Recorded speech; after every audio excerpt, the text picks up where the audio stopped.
सभी साथियों को राम राम। स्वागत है आप सभी का आपके अपने YouTube channel GK GS by Harish Bhardwaj official YouTube channel के अंदर। हरियाणा जी के लास्ट 5 ईयर सीरीज का जो है आज हम यहाँ पे कौन सा पार्ट डिस्कस करने वाले हैं। आज हम यहाँ पे 1, 2, 3 पार्ट जो है डिस्कस करने वाले हैं, यानी कि 123वां भाग जो है डिस्कस करने वाले हैं। और इस वीडियो को स्टार्ट करने से पहले बता देता हूँ, करंट अफेयर जो है ना, नेशनल करंट अफेयर, उसकी शुरुआत हो चुकी है मेरे भाई। ठीक है, नेशनल करंट अफेयर की जो है शुरुआत हो चुकी है। अगर आपने पहली क्लास नहीं देखी है तो देख लेना, इसी वीडियो के डिस्क्रिप्शन में जो है आपको वीडियो का लिंक मिल जाएगा। सारा डाटा जनवरी 2026 का जो है करवाया गया है। और अगर आपने देख ली है तो पीडीएफ टेलीग्राम से जो है डाउनलोड कर लेना। सारी पीडीएफ जो है आपको टेलीग्राम पर मिल जाएगी। कोई आपको मैगजीन खरीदने की जरूरत नहीं है और कोई भी आपको जो है शॉर्ट नोट्स बनाने की जरूरत नहीं है। सारे शॉर्ट नोट्स मैं बना चुका हूँ। ठीक है, तो आपको सारी चीज़ें बिल्कुल फ्री में मिलेगी। बस आपको जो है उनको डाउनलोड करके जो है अपने आराम से रजाई में बैठ के जो है पढ़ लेना है। ठीक है, आज थोड़ी सी तबीयत ठीक नहीं है, इसीलिए थोड़ा आराम से चलेंगे। ठीक है, सिर्फ कंसिस्टेंसी नहीं टूटनी चाहिए, इसीलिए जो है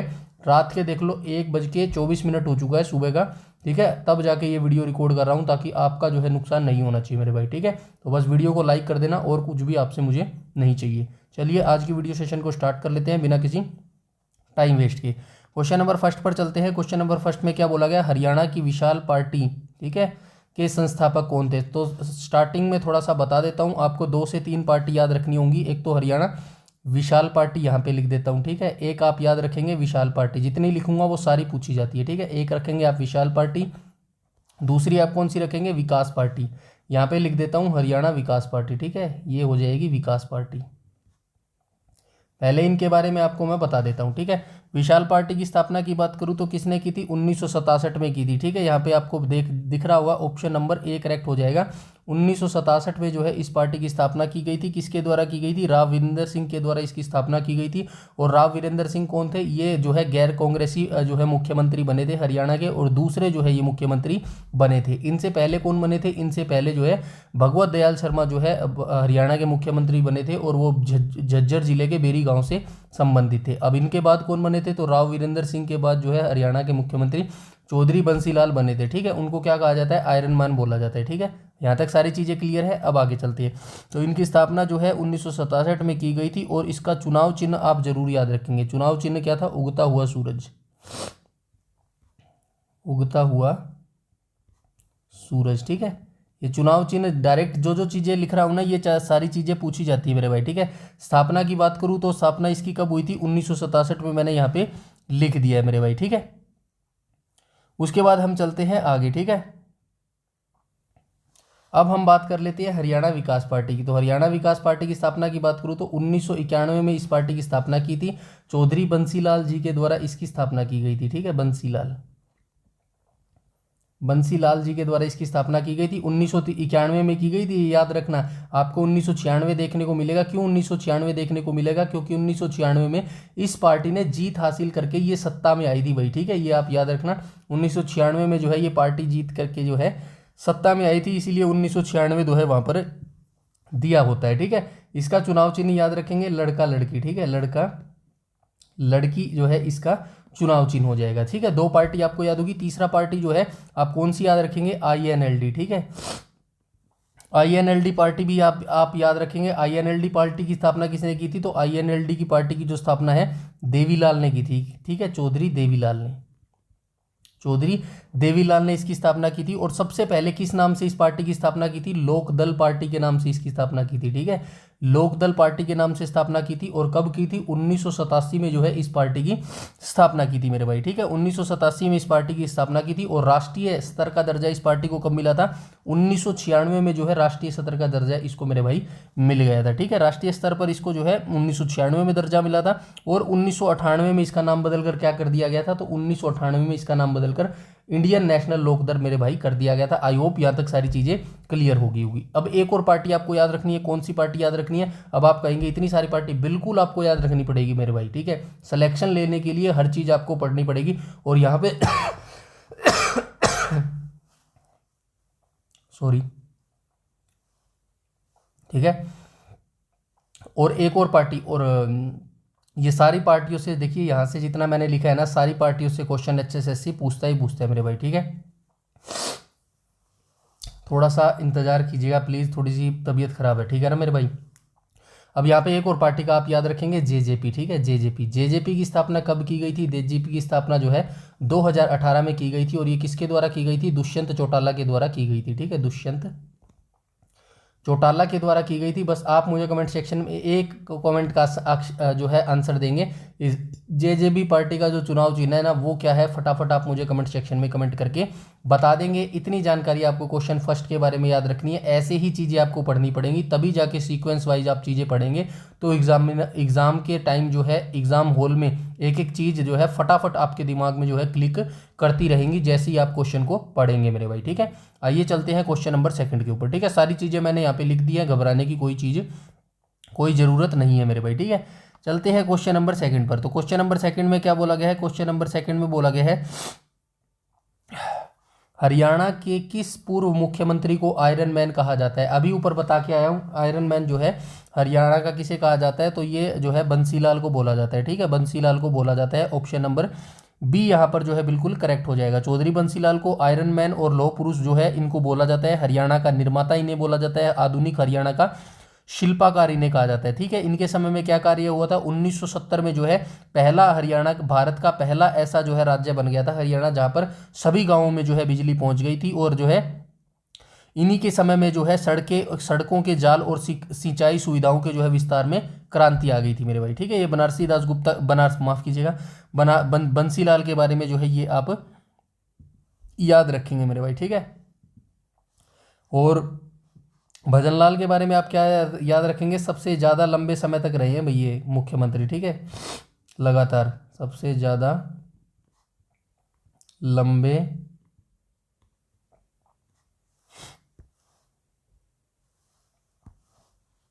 समय तक, ठीक है, रहे सीएम, ठीक है। ये आप याद रखेंगे, सबसे लंबे समय तक की बात करेगा तो ये भजनलाल रहे हैं मेरे भाई, ठीक है। ये चीज़ें आप याद रखेंगे। उसके बाद हम चलते हैं क्वेश्चन नंबर 3 के ऊपर, ठीक है। बनारसी दास 2 बार जो है हरियाणा के सीएम रहे हैं। कब कब रहे हैं? एक तो 1975 से 77 में रहे हैं, ठीक है, और दूसरी बार कब रहे हैं? 1990 में रहे हैं, ठीक है, दूसरी बार ये रहे हैं, ठीक है। और बनारसी दास गुप्ता किस जिले से संबंध रखते हैं? भिवानी जिले से ये संबंध रखते हैं मेरे भाई, ठीक है। आइए आगे चलते हैं। चौधरी देवीलाल के बारे में बताने की जरूरत नहीं है। चौधरी देवीलाल के बारे में पिछली वीडियो में बता चुका हूँ। 2003 में इनका निधन हुआ था।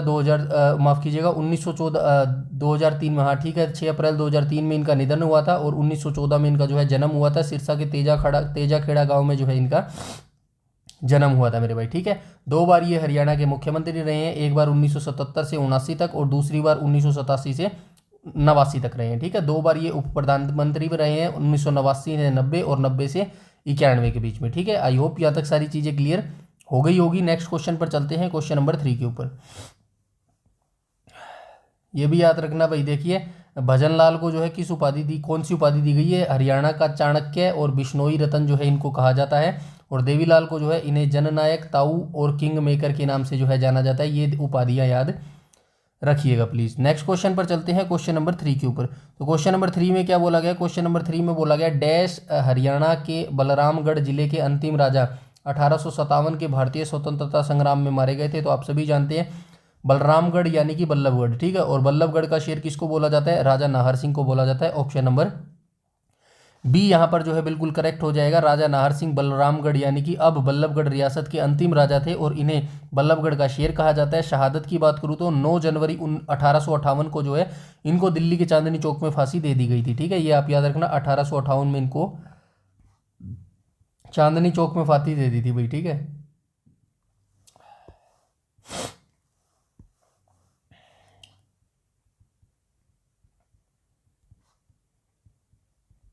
ठीक है, चांदनी चौक में जो है 1858 में इनको फांसी दे दी गई थी मेरे भाई, ठीक है। क्वेश्चन नंबर 3 का जो है ऑप्शन नंबर बी यहाँ पर बिल्कुल करेक्ट हो जाएगा। नेक्स्ट क्वेश्चन पर चलते हैं, क्वेश्चन नंबर 4 के ऊपर। क्वेश्चन नंबर 4 में क्या बोला गया? क्वेश्चन नंबर 4 में क्या बोला गया? निम्नलिखित में से हरियाणा का कौन सा शहर 7 दिसंबर से 23 दिसंबर 2018 के बीच आयोजित अंतर्राष्ट्रीय गीता महोत्सव 2018 का आयोजन स्थल था? तो आपको अंतर्राष्ट्रीय गीता महोत्सव के बारे में जितनी स्टैटिक जानकारी पता होना चाहिए ना, वो मैं आपको यहाँ पे बताने वाला हूँ। और 2018 का आप स्किप कर देना, 2025 का हम देखने वाले, ठीक है। सबसे पहले जो है कुरुक्षेत्र विकास बोर्ड की स्थापना आप याद रखेंगे, ठीक है। कुरुक्षेत्र विकास बोर्ड, कुरुक्षेत्र विकास बोर्ड की स्थापना कब हुई थी? 1968 में जो है इसकी स्थापना हुई थी। ठीक है, तो ये आप याद रखेंगे, कुरुक्षेत्र विकास बोर्ड की स्थापना कब हुई थी? 1968 में हुई थी। अब गीता महोत्सव पहली बार कब मनाया गया था? पहली बार ये बनाया गया था 1989 में जो है इसको बनाया गया था। अब अंतर्राष्ट्रीय स्तर पर कब इसको बनाया गया था? अंतर्राष्ट्रीय स्तर पर जो है इसको 2016 में सेलिब्रेट किया गया था। ठीक है, इसके पहले अध्यक्ष कौन थे भाई?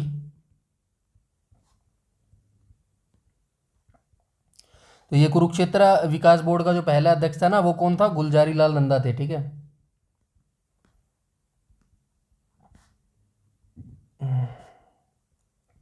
ठीक है, गुलजारी लाल नंदा हो जाएंगे। ठीक है, वर्तमान अध्यक्ष कौन हो जाएगा?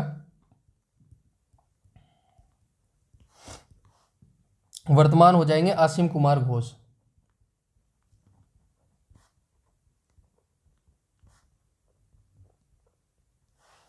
ठीक है, आसिम कुमार घोष हो जाएंगे। और नवीनतम महोत्सव की बात करूँ तो 10वां जो है अभी मनाया गया है। ठीक है, अंतर्राष्ट्रीय गीता महोत्सव 10वां अंतर्राष्ट्रीय गीता महोत्सव मनाया गया है। और ये कहाँ पर मनाया गया है? कुरुक्षेत्र में मनाया गया है। ठीक है,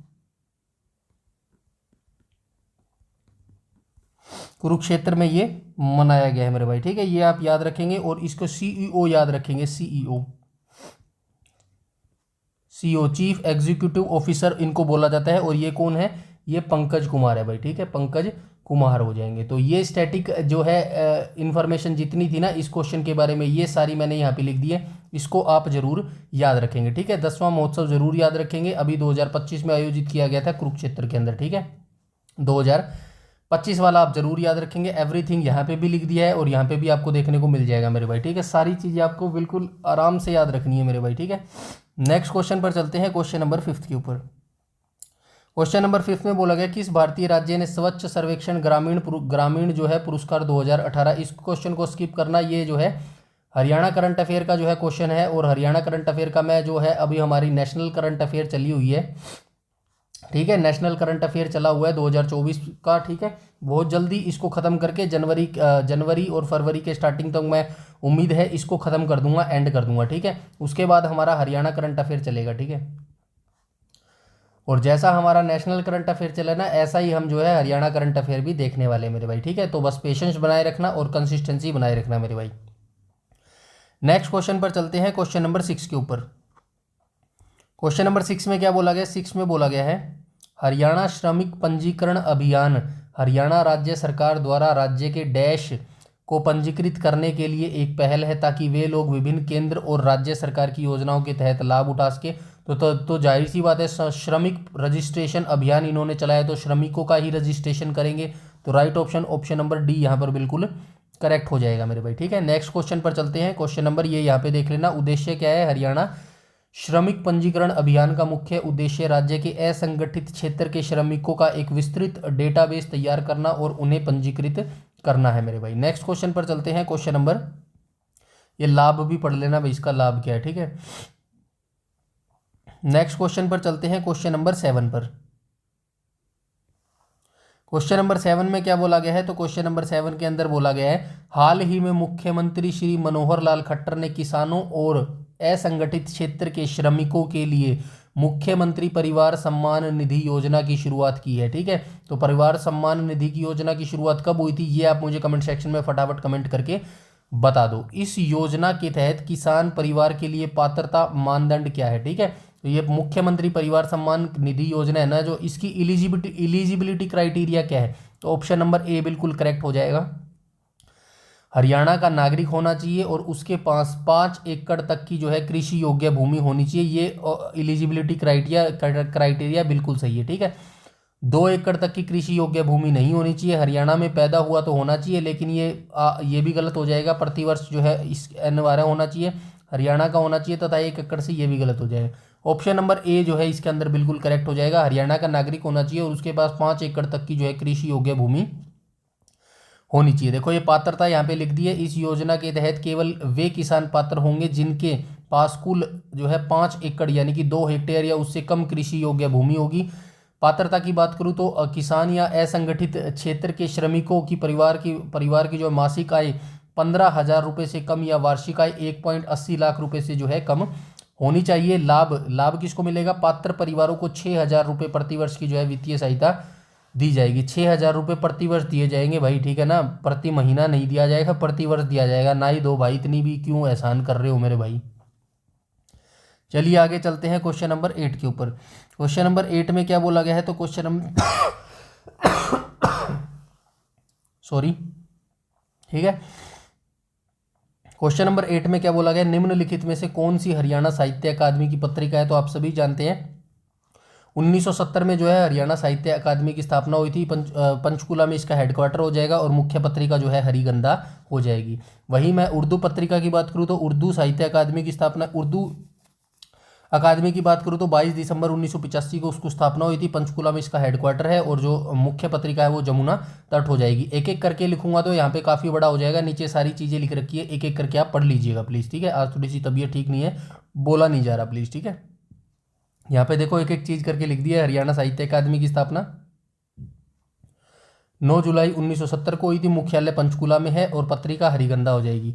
हरियाणा उर्दू अकादमी की बात करूँ तो 22 दिसंबर 1985 को स्थापना हुई थी, मुख्यालय इसमें पंचकुला में है और मुख्य पत्रिका की बात करूँ तो जमुना तट हो जाएगी। हरियाणा पंजाबी साहित्य अकादमी की बात करूँ तो 1970 में इसकी स्थापना हुई थी, ठीक है, और मुख्यालय इसका पंचकुला में है। मुख्य पत्रिका जो है शब्दबूंद हो जाएगी। हरियाणा संस्कृत अकादमी की बात करूँ तो 2002 में इसकी स्थापना हुई थी, मुख्यालय पंचकुला में हो जाएगा और मुख्य पत्रिका हरि प्रभा हो जाएगी, ठीक है। हरियाणा ग्रंथ अकादमी की बात करूँ तो स्थापना 1970 में हुई थी, पंचकुला हेडक्वार्टर है और मुख्य पत्रिका जो है सप्त सिंधु हो जाएगी। हरियाणा इतिहास एवं संस्कृत अकादमी की बात करूँ तो स्थापना 2006 में की गई थी और पुनर्गठन इसका 2010 में किया गया था। मुख्य पत्रिका की बात करूँ तो जर्नल ऑफ हरियाणा स्टडीज इसकी जो है मुख्य पत्रिका हो जाएगी, ठीक है। मूल स्थान ये पुनर्गठन 2010 का मतलब यहाँ पे बताया गया। ये देखो मूल स्थापना तो 2006 में हुई थी।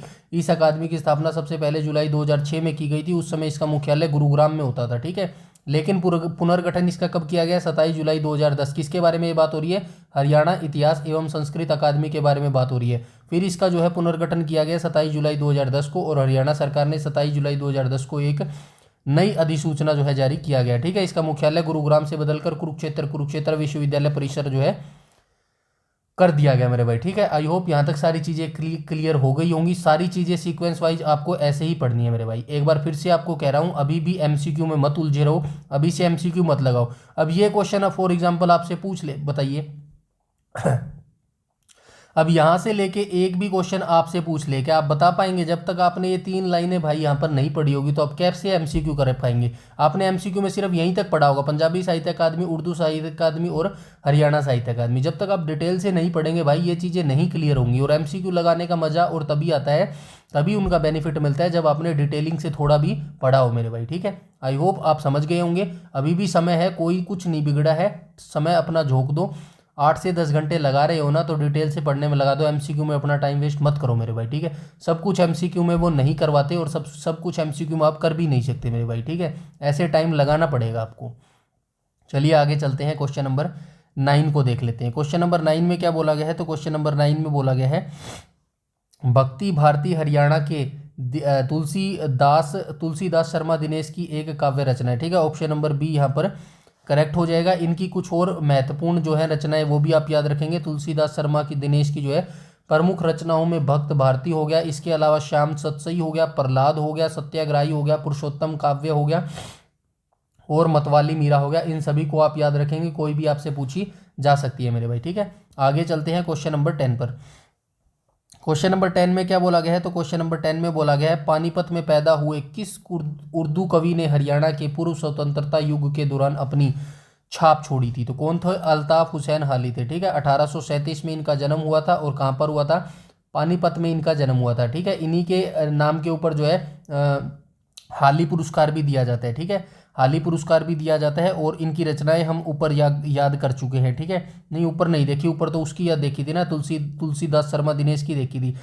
चलिए इनकी भी मैं नीचे बता दूंगा। सम्मान जो है इनका सम्मान जरूर याद रखना। 1904 में ब्रिटिश सरकार ने इनको एक उपाधि दी थी, शम्स उल उलेमा, ठीक है। शम्स उल उलेमा की उपाधि जो है इनको 1904 में ब्रिटिश सरकार के द्वारा दी गई थी। इसके साथ इनकी प्रमुख रचनाएं आप जरूर याद रखना। यहाँ से जो है रचना इनकी देख लेना, मुसद्दस ए हाली, यादगार ए हाली, हयात ए जावेद, हयात ए सादी। ठीक है, ये सारी प्रमुख रचनाएं इनकी जरूर याद रखेंगे। नेक्स्ट क्वेश्चन पर चलते हैं, क्वेश्चन नंबर 11 पर। क्वेश्चन नंबर 11 में क्या बोला गया है? तो क्वेश्चन नंबर 11 में क्या बोला गया है? बीरबारा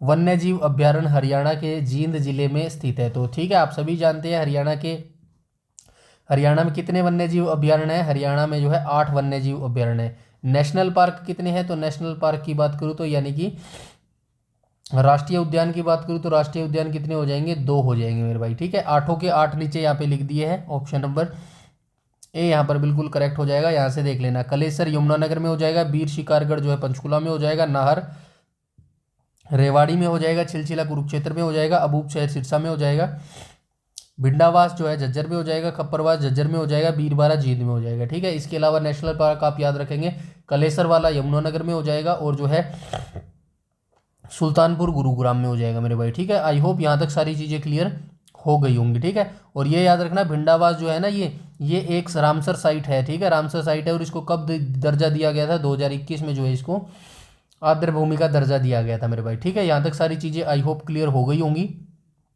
नेक्स्ट क्वेश्चन पर चलते हैं, क्वेश्चन नंबर 12 पर।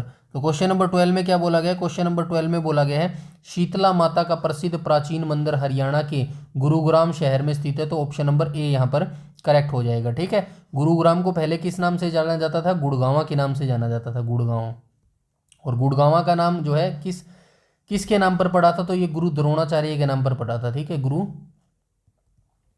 द्रोणाचार्य के नाम पर पड़ा था। गुरु द्रोणाचार्य तो जानते हैं ना आप, महाभारत में गुरु होते थे इनके, कौरवों और पांडवों के होते थे मेरे भाई। ठीक है, और इनको मारा था किस तरह? झूठी अफवाह फैलाकर कि इनका पुत्र मारा गया है अश्वत्थामा। एक्चुअल में जो है अश्वत्थामा हाथी मारा गया। ठीक है, ये डिटेलिंग हम बाद में करेंगे, अभी बोलने में थोड़ी प्रॉब्लम हो रही है मेरे भाई। ठीक है, वैसे मैं प्रीवियस वीडियो में बता के भी आया हूँ ये सारी चीज़ें। ठीक है, तो प्रीवियस वीडियो जरूर देखा कीजिए, एवरीथिंग सब कुछ उसके अंदर बताया गया है मैंने। ठीक है, तो इनकी पत्नी का नाम क्या होता था? कृपी होता था। ठीक है, कृपी माता के नाम पर जो है ये मंदिर समर्पित है मेरे भाई। ठीक है, यहाँ पे देख लेना, स्थान सारा लिख दिया। ऐतिहासिक मंदिर हरियाणा के गुरुग्राम शहर में स्थित है। इसे शक्तिपीठ के रूप में भी सम्मान प्राप्त है। महत्व की बात करूँ तो गुरु द्रोणाचार्य की पत्नी माता कृपी जिन्हें शीतला माता के रूप में पूजा जाता है को समर्पित है। वे यहाँ चेचक जैसी बीमारियों की रक्षा करती है मेरे भाई। ठीक है, मंदिर का संचालन श्री शीतला माता देवी पूजा स्थल बोर्ड द्वारा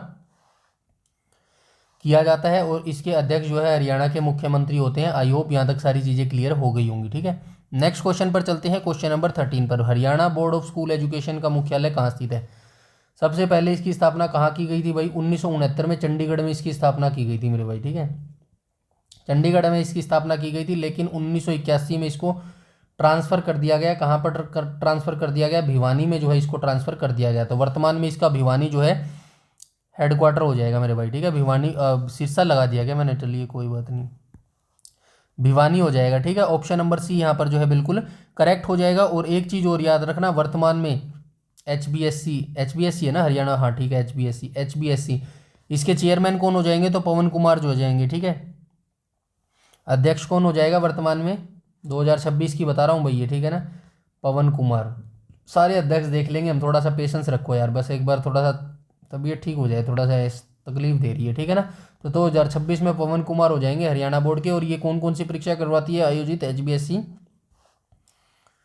10वीं 12वीं की परीक्षा आयोजित कराती है। साथ में एचटेट जो है एचटेट की परीक्षा भी यही करवाती है। और एचटेट के जितने भी अभ्यर्थी अगर ये वीडियो देख रहे हैं ना, तो अभी तक आपका एग्जाम ऑफिशियल है 17-18 जनवरी ही मेरे भाई। ठीक है, अभी तक कोई भी इन्फॉर्मेशन नहीं आई है, 17-18 जनवरी को ही आपका एग्जाम होगा।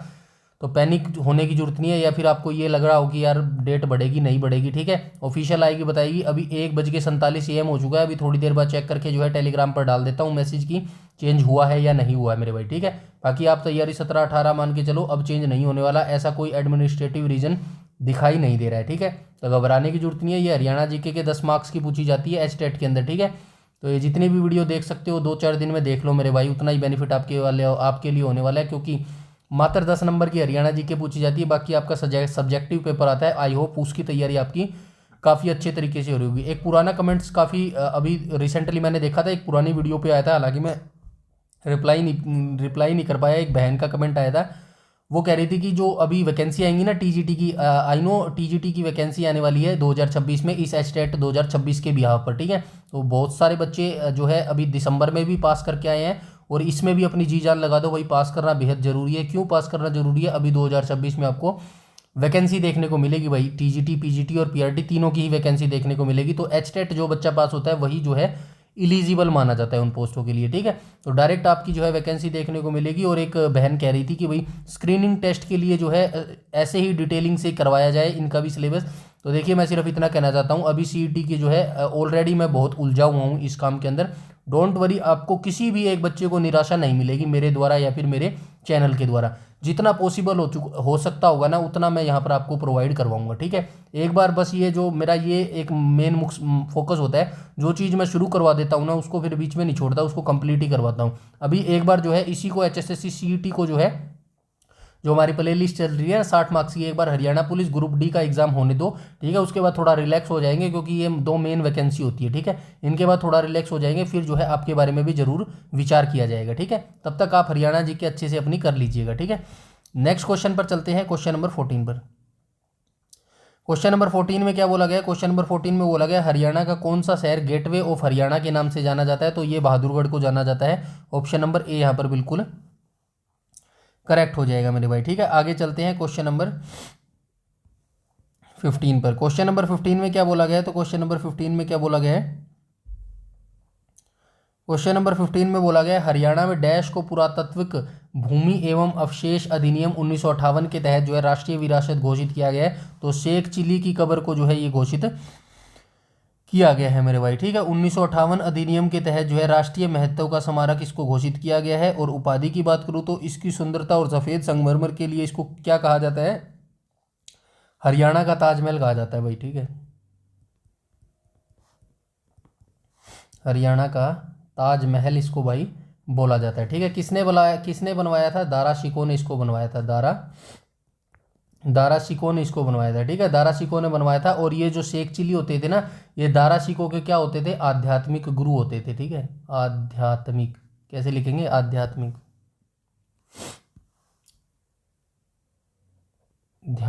ठीक है, आध्यात्मिक गुरु हो जाएंगे, ठीक है। और ये जो दारा शिकोह थे ये किसके बड़े बेटे थे? तो ये शाहजहां के बड़े बेटे थे, ठीक है।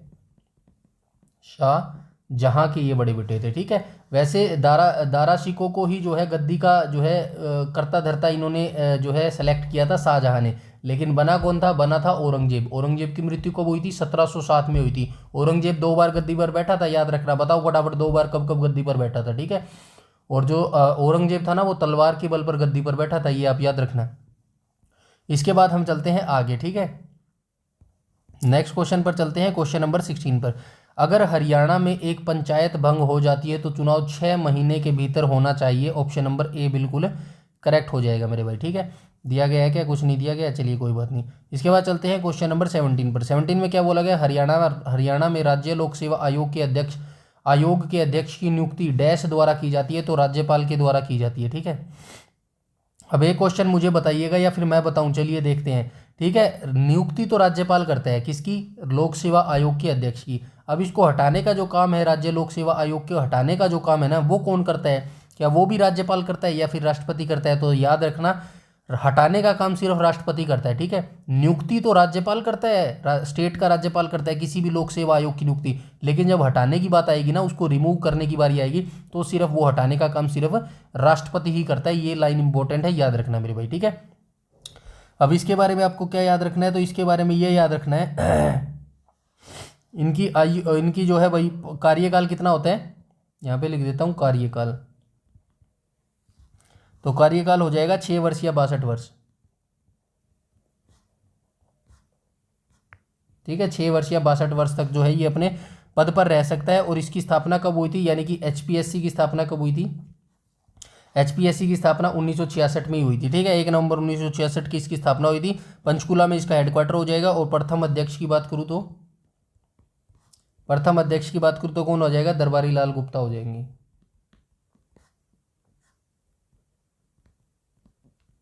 वर्तमान में कौन हो जाएगा? वर्तमान में आलोक वर्मा हो जाएंगे, ठीक है। आलोक वर्मा हो जाएंगे, ठीक है। ये वर्तमान का है भाई, 2026 का, याद रखना, ठीक है ना। आइए चलते हैं नेक्स्ट क्वेश्चन पे, यहाँ से डिटेल से लिख दिया है, इसको पढ़ लेना भाई।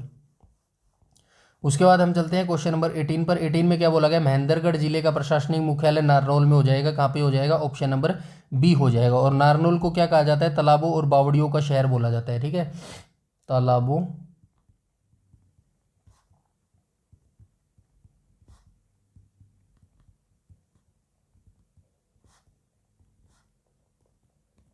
तालाबों और बावड़ियों का शहर बोला जाता है। ऐतिहासिक स्मारक भी है इसके अंदर, बीरबल का छत्ता हो गया, इब्राहिम सूरी का मकबरा हो गया मेरे भाई। ठीक है, आगे चलते हैं क्वेश्चन नंबर 19 पर। 19 में क्या बोला गया, हरियाणा का महेंद्रगढ़ जिला संसाधनों में समृद्ध है। ठीक है, खनिज संसाधनों में, तो खनिज संसाधन हरियाणा में बहुत ही कम मात्रा में पाए जाते हैं, और जितने भी पाए जाते हैं वो सारे महेंद्रगढ़ में पाए जाते हैं। ऑप्शन नंबर डी यहाँ पर जो है बिल्कुल करेक्ट हो जाएगा मेरे भाई। ठीक है, नेक्स्ट पर चलते हैं क्वेश्चन नंबर 20 पर। 20 में क्या बोला गया है, पहली भारत इजराइल कृषि परियोजना हरियाणा के करनाल जिले में स्थापित की गई थी। इस परियोजना के तहत अच्छी गुणवत्ता की सब्जियों की खेती की जाएगी। ऑप्शन नंबर बी यहाँ पर करेक्ट आ जाएगा। कहाँ पर अवस्थित है, घरौंडा करनाल में ये अवस्थित है। ठीक है, ऊपर लिखा है ना, ये रहा करनाल में। ठीक है, ये कहाँ पर अवस्थित है, घरौंडा में अवस्थित है भाई। ठीक है ना,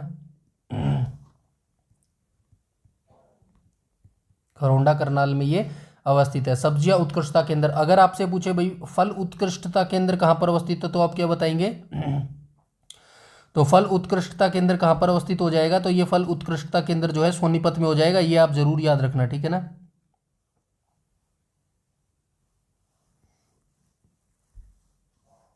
दिखा देता हूँ यहाँ पे, ये देखो परियोजना का नाम क्या है, सब्जी उत्कृष्टता केंद्र हो जाएगा। स्थान कहाँ पर हो जाएगा, करनाल के घरौंडा में अवस्थित हो जाएगा।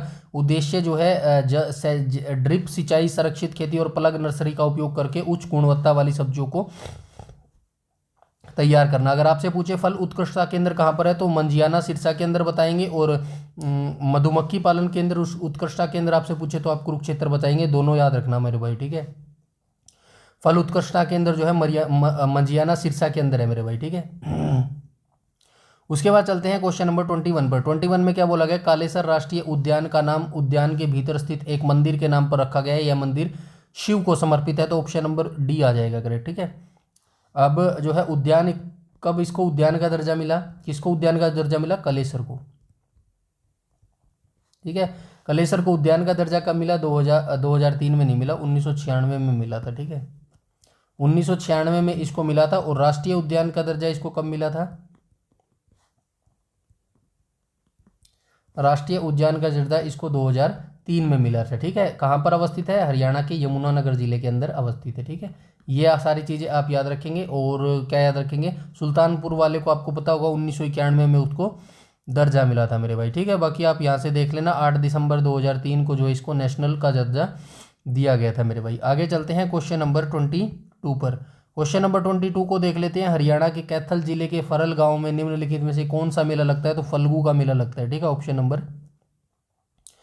ऑप्शन नंबर सी करेक्ट हो जाएगा। यहाँ पे फल्गू के बारे में बता दिया है। स्थान मेला हरियाणा के कैथल जिले के फरल गांव में स्थित प्राचीन फल्गु तीर्थ पर आयोजित किया जाता है। समय यह मेला मुख्य रूप से अश्विन मास सितंबर अक्टूबर के श्राद्ध पक्ष के दौरान लगता है। विशेष रूप से जब श्राद्धों में सोमवती अमावस्या आती है तब यहाँ एक अत्यंत भव्य मेले का आयोजन होता है। पौराणिक संदर्भ की बात करूँ तो वामन पुराण के अनुसार यह स्थान फल्की वन के नाम से प्रसिद्ध था, जहाँ ऋषि फल्गु ने जो है तपस्या की थी मेरे भाई। ठीक है, तो ये आज का हमारा पार्ट था, पार्ट नंबर 123 मेरे भाई। ठीक है, यहाँ पर जो है इसको 123 नंबर पार्ट को जो है मैंने कंप्लीट कर दिया है। बहुत जल्द हमारी ये सीरीज स्टार्ट होने वाली है। 142 शिफ्ट में इसके अंदर कंप्लीट करवा दूंगा मेरे भाई। ठीक है, तो सारी शिफ्ट आपको बिल्कुल बेहद तरीके से देखनी है, इंपॉर्टेंट तरीके से देखनी है, कुछ भी आपको स्किप नहीं करना है। सारी पीडीएफ जो है आपको टेलीग्राम चैनल पर मिल जाएगी, जिसका लिंक इसी वीडियो के डिस्क्रिप्शन में मिल जाएगा। वहाँ से टेलीग्राम ज्वाइन कर लेना। सारी पीडीएफ जो है वहीं पर आपको प्रोवाइड करवाई जाएंगी। ठीक है, वीडियो को बस लाइक कर देना, और कुछ भी आपको करने की ज़रूरत नहीं है। सिर्फ लाइक ही आप मेरे को ये मोटिवेट करता है कि आपके लिए इतनी रात को मैं आपको वीडियो बना रहा हूँ, सिर्फ आपका एक लाइक मुझे चाहिए मेरे भाई। ठीक है, चाहिए मुझे ये एक लाइक, बस कुछ भी समझ लो आप। ठीक है ना, तो एक लाइक आप जरूर कर देना, और लगातार निरंतरता दिखाए रखना, निरंतरता अपनी स्टडी करते रहना। कुछ भी इधर उधर भटकने की जरूरत नहीं है। डेफिनेटली आपके 2 महीने में एग्जाम हो जाएगा। और एचटेट अभी चेक करके डाल देता हूँ। ठीक है, कोई भैया एक्सटेंड का नोटिस आया है या फिर नहीं आया, शाम तक 8 बजे तक तो नहीं आया था। ठीक है, रात अभी 8 बजे तक तो नहीं आया था, अभी चेक कर लेता हूँ मेरे भाई। ठीक है, तो बने रहिएगा, जुड़े रहिएगा, और जो है अच्छी लगे तो शेयर कर देना अपने दोस्तों के साथ, भाइयों के साथ, बहनों के साथ, और अपनी दोस्तों के साथ मेरे भाई। ठीक है, इस वीडियो में इतना ही, तब तक के लिए धन्यवाद।